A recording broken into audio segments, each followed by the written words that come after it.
So in battle analysis, we're getting closer to the Battle of Anaxes, which is the first battle of the Outer Rim sieges, and I figured today we'd take a closer look at why that battle is kind of controversial for the community, and really compare the differences in Anaxis and the Battle of Anaxes in between Legends and Canon.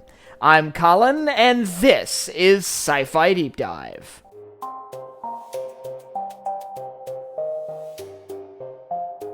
Remember, if you enjoyed this video, to head down below and hit that subscribe button.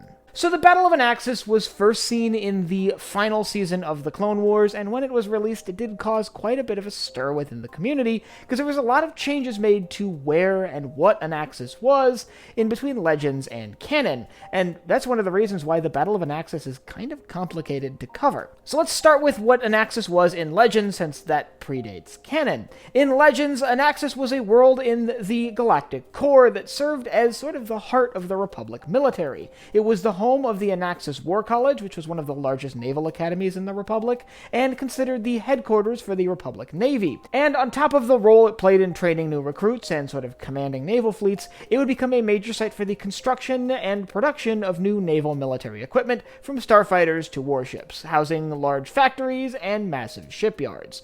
Located in the core, Anaxis was considered one of the major core worlds, and was one of the first worlds sort of inducted into the Republic. During the Clone Wars, the separatists would lay siege to Anaxis in an attempt to break into the core worlds to strike at the heart of the Republic. The battle to repel them would become known as the Battle of Anaxes, and would mark the turning point in the war when the Republic had effectively driven off a separatist attack into the core of their territory. Following the end of the war, Anaxis would become a primary military world for the Galactic Empire, where it would become one of the centers of the Imperial military, and very prominently home of the Imperial Navy, which would do a lot of their command and control from Anaxis, as well as utilize their academies and shipyards. Now, when the 7th season of the Clone Wars was coming out, this was changed quite a bit, and there were already some minor modifications made that sort of affected the way Anaxis had to be treated. Before the final season of the Clone Wars came out, there was actually pieces of Raxus seen in Star Wars Rebels,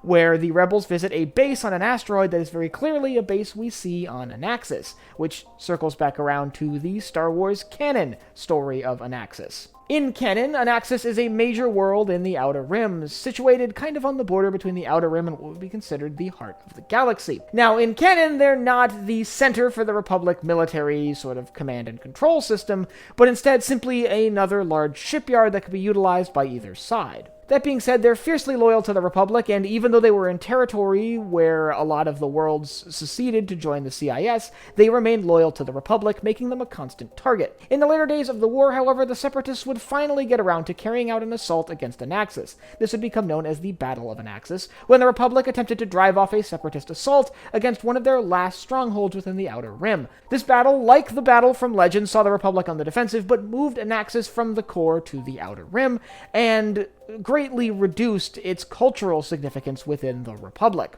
Ultimately, like in Legends, the Battle of Anaxes in canon would end in a Republic victory, with Republic forces repelling the Separatist assault, and ultimately regaining complete control over Anaxis. However, shortly after the end of the battle, some sort of large industrial accident, likely a failure in a hypermatter reactor, would destroy Anaxis and leave its shattered remains scattered across the system. Many of its bases, cities, and infrastructure now left on asteroids, drifting aimlessly through space, which is where we see pieces of Anaxis in Star Wars Rebels. And that's where Anaxis becomes a bit complicated, because, like I said, in Legends, it was such a prominent battle that played such a heavy role within the Republic naval doctrine and Republic naval history, and that's all basically removed from the planet to put it in the Outer Rim for the start of Season 7 of the Clone Wars. On top of that, this battle is unlike nearly every other battle in the Outer Rim sieges. Unlike battles like Utapau and Megiddo, where the Republic were spearheading an offensive into Separatist space, the Battle of Anaxis is a defensive battle for the Republic, where the Separatists are attempting to siege one of their worlds in the Outer Rim. However, we actively see characters refer to the Battle of Anaxes as one of the battles of the Outer Rim sieges, so we have to include it within that sort of collection of engagements. But it does feel strikingly different. That being said, the Battle of Anaxes plays a very interesting role in the Outer Rim sieges as we get into this part of the war, where the separatists are struggling, having just lost the Battle of Scipio.